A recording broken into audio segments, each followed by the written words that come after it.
మీ business ఏదైనా మీ ఊర్లో promotion చేయాలంటే అది సుమన్ టీవీతోనే సాధ్యం. ఇప్పుడే సంప్రదించండి. పూర్వం నుంచి కూడా వినుకొండలో మనం చూసుకున్నట్లయితే నీటి ఎద్దడి ఎక్కువగానే ఉందని చెప్పొచ్చు. అప్పటి పరిస్థితుల్లో కొంతమంది నాయకులు ట్యాంకర్లను ఏర్పాటు చేసేసి నీటిని సరఫరా చేసేవాళ్ళు. వాడుకునే నీళ్ళైతేనేం, తాగడానికైతేనేం కూడా చాలా ఇబ్బంది పడేవాళ్ళు. అటువంటి పరిస్థితుల్లో ఏంటంటే ఒంటి ఎద్దు బండ్లు మనం వినుకొండలో ఎక్కువగా చూస్తూ ఉంటాం.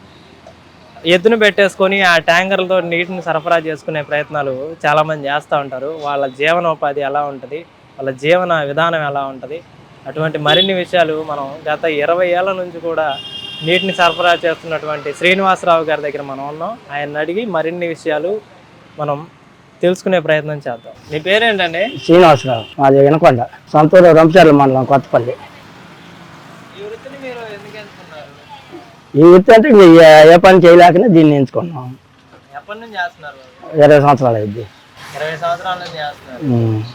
ప్రస్తుతం ఏంటంటే చాలా మంది ఆటోలు ఇవన్నీ పెట్టుకొని నీటిని సరఫరా చేస్తా ఉన్నారు. అవును.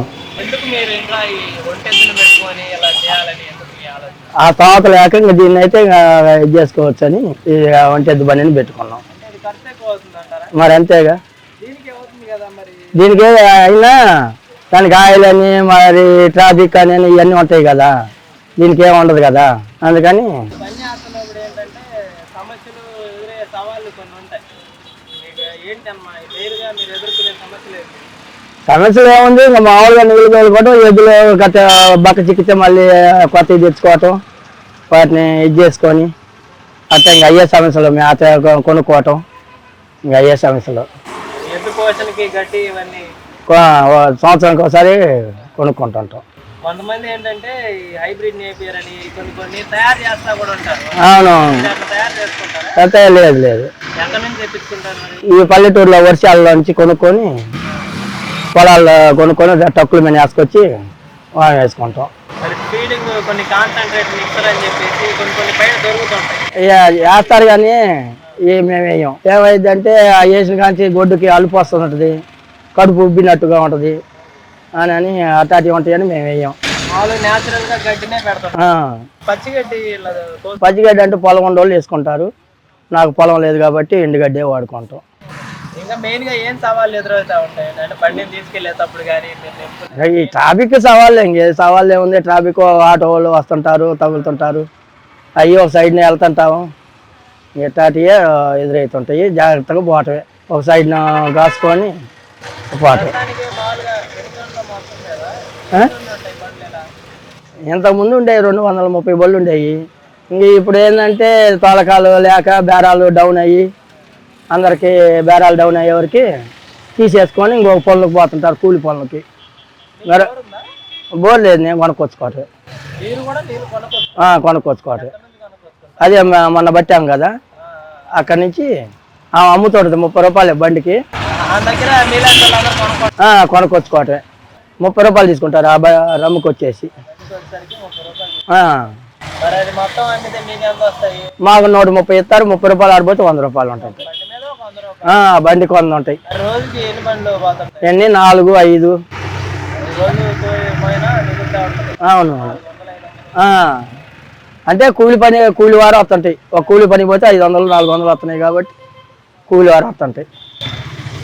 అది ఇప్పుడు మీరు చాలా కాలం నుంచి వినుకొండలో ఏంటంటే ఇట్లా నీరు సరఫరా చేస్తున్నారు. ఎక్కువ మంది ఇప్పుడు నీటిని వేస్ట్ చేస్తా కూడా ఉంటారు. వాళ్ళకి మీరు ఇచ్చే సలహా ఏంటి? ఏముంది, ఇంకా ఎందుకయ్యా కొండ నీళ్ళు వేస్ట్ చేసుకోవటం, జాగ్రత్తగా వాడుకోండి, జాగ్రత్తగా చేసుకోండి అని నేను చెబుతుంటాం. ఒక్కొక్కరు ఏంటంటే రమ్ములు దొల్లెత్తారు. వాంటర్ కాదు కదా, వాళ్ళు వచ్చిన వాళ్ళు నీకెందుకు నువ్వు పోయి రాదా అని సలహా ఇస్తుంటారు.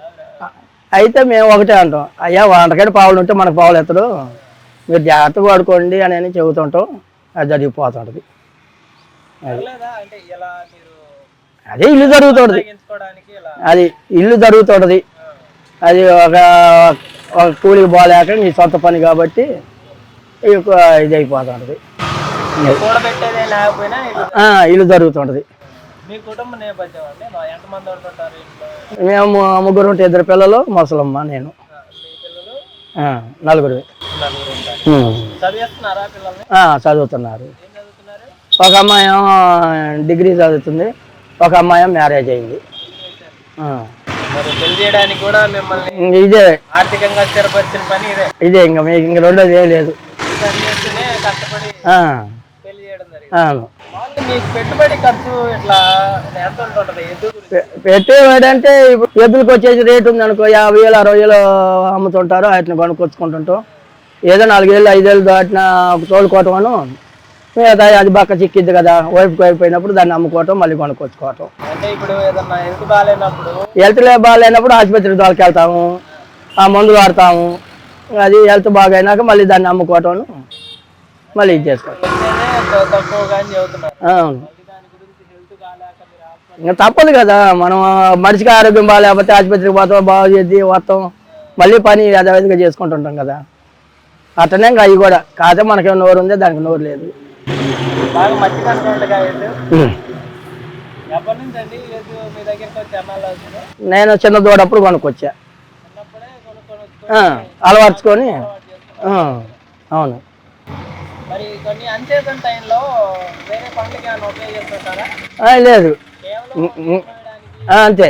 ఇంకా కేవలం ఒక బండికే ఉపయోగిస్తాను, ఇంకే పని ఉండదు.